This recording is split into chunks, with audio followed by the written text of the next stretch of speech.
Ahoj, dovolíš mi pomodliť sa za teba? Tak, Pane Bože,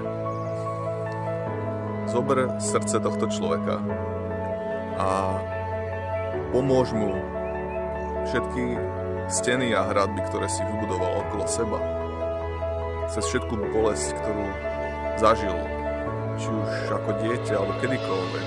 Či to bolo od rodičov, súrodencov, kamarátov, alebo priateľky, priateľa, manželky, manžela.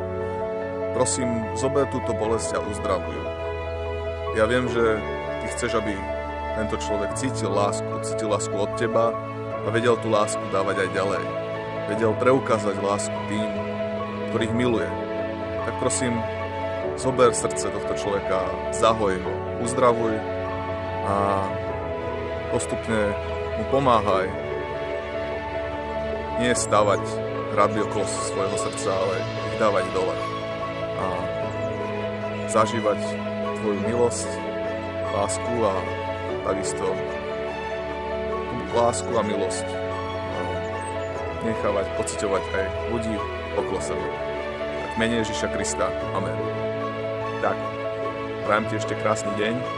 Nech ťa Pán Ježiš žehná. Ahoj.